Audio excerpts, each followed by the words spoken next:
प्रेम से बोलिए गुरु भगवान की जय। देवियों एवं सज्जनों, मैं फिर आपके सामने अगले भाग में उस परम ज्ञान के साथ उपस्थित हूँ।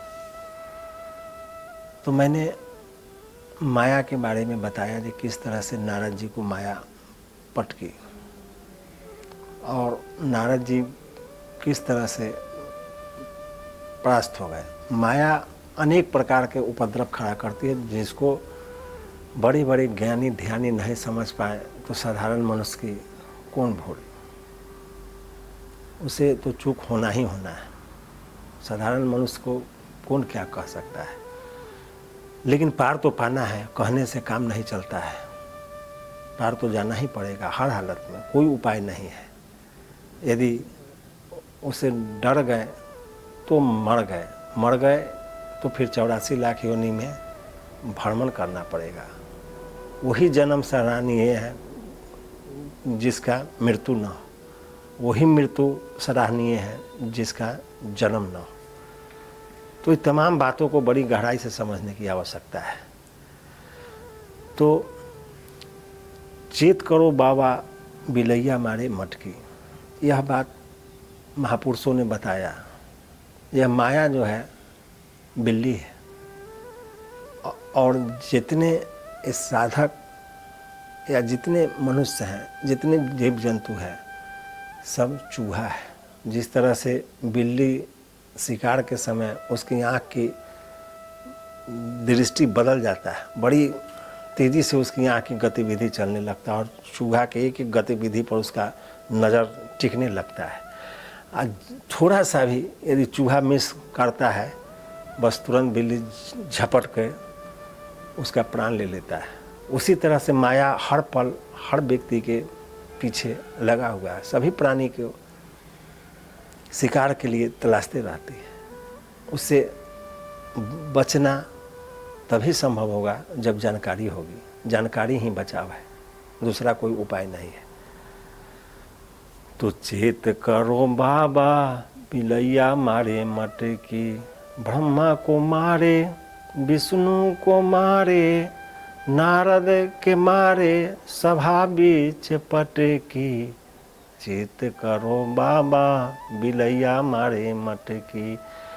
यह माया ऐसा दुष्कर है कि 2500 बार, अनंत बार ब्रह्मा जी को भी भ्रम में डाल दिया। कितने बार ब्रह्मा जी मोहित हो गए, कितना बार वह माया के वशीभूत होकर अनेक प्रकार के दंड के भागी बने, अनेक प्रकार से ब्रह्मा जी बदनाम हुए। जब वो ब्रह्मा जी को नहीं छोड़ा, जिन्होंने पूरे सृष्टि की रचना की, वो तो साधारण मनुष्य को कौन कहे। और विष्णु भगवान को भी नहीं छोड़ा। कितना बार विष्णु जी के मोहिनी के रूप धारण करके दर दर भटकना पड़ा, कभी इस असुर से, कभी उससे, सबसे उलझते रहे। तो यह माया का ही खेल है जो विष्णु जी को भी नचाया।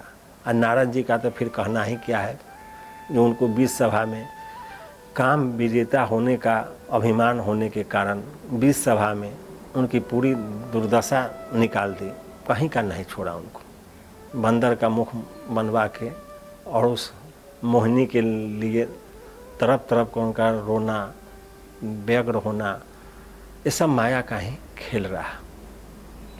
तो माया अनेक प्रकार से नाच नचाती है, जिसको समझ पाना साधारण मनुष्य के लिए बहुत मुश्किल हो जाता है। तो इससे बचने का उपाय वही परम गुरु का ही ज्ञान है, जिसको समझने के बाद आप उस माया के तमाम चक्रव्यूह को, चाल को अच्छे से समझ के उससे पार हो सकते हैं। वह आपका कुछ नहीं बिगाड़ पाएगा। जैसे सफेदा बड़े बड़े विषधर को, नाग को अपने पेटी में बंद करके रखता है, वह जड़ी के कारण। वह एक जड़ी जानता है जिससे बड़े बड़े विषधर को सुम्हा क्या उसको मतवाला कर देता है और नाच नचाता है। दूरे दूरे हर दरवाजे लेकर उसको अपना पेट का पोषण करता है, उससे अपना व्यवसाय करता है। लेकिन वह नाग उसका कुछ नहीं बिगाड़ सकता है।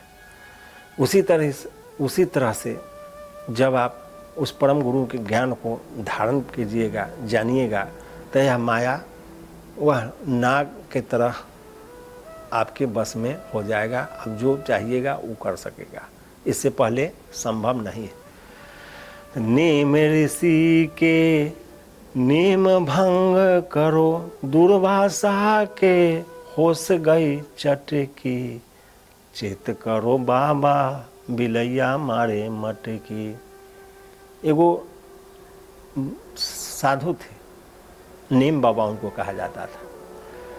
वह जीवन भर तपस्या करते रहे। 2 नीम के बीच में एक झूला लगा के उसी पर वो रहते थे, कहीं नहीं जाते थे। वह नीम का जो फल छूता था उसी को खाते थे और वह नीम के वृक्ष के नीचे रहते थे। उनकी तपस्या इतनी शक्तिशाली थी जो इंद्र तक डर गए। इंद्र को बहुत ज़्यादा डरने लगा।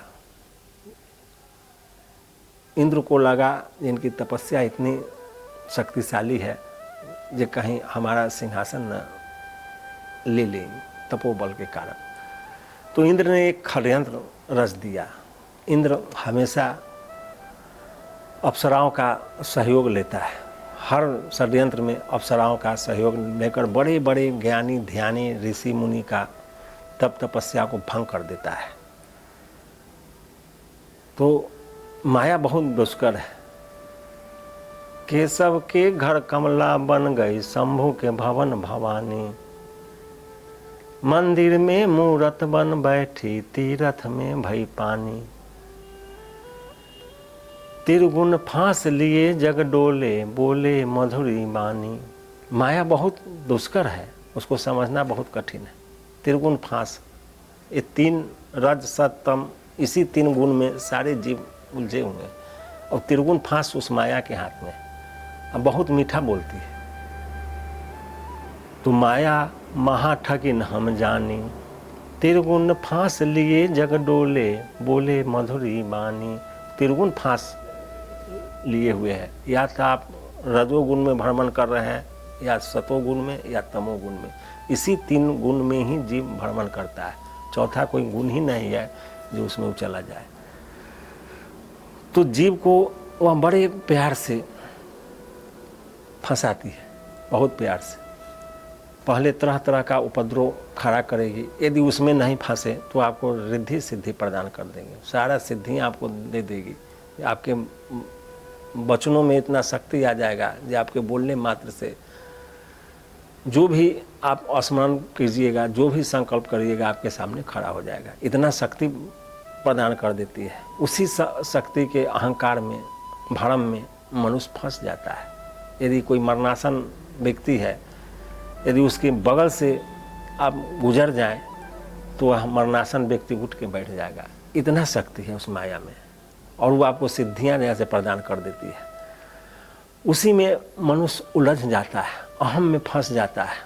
उसको लगता है कि सारा काम हमारे शक्ति के बदौलत हो रहा है, लेकिन उसका शक्ति कुछ नहीं रहता है, सब माया का खेल है। इसलिए महापुरुषों और शास्त्रों इनसे बचने के लिए कह रहे हैं, इस माया के चाल को समझिए और बचिए, नहीं तो दूसरा कोई उपाय नहीं है। ये आपको समेट ही देगी। बहुत सूक्ष्म है, बहुत सूक्ष्म।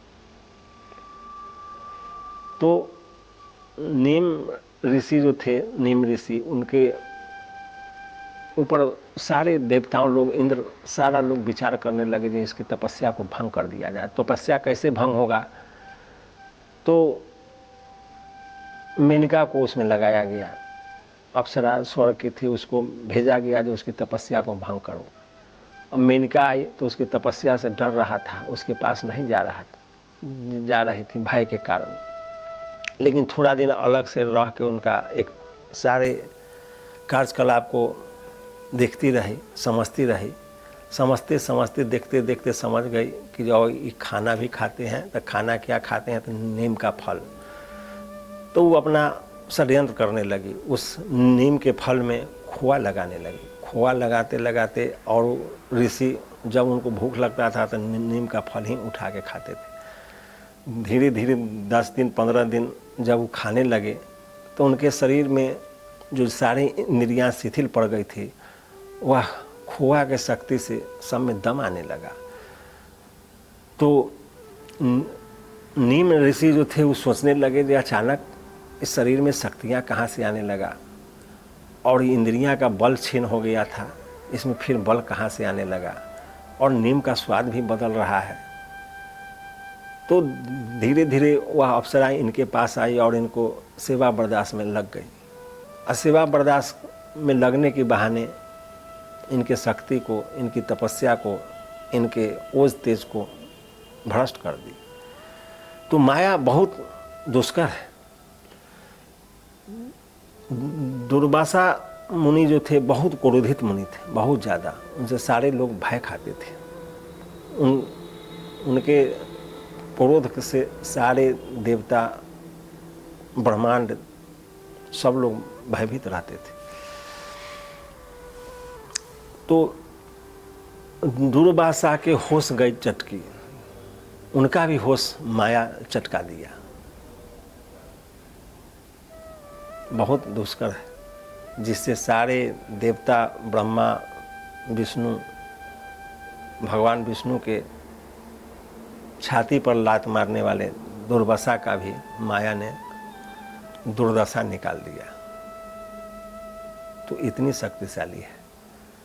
फिर मैं आगे अगली कड़ी में बताऊंगा। तब तक आप बने रहिए, चिंतन मनन करते रहिए। जय गुरुदेव।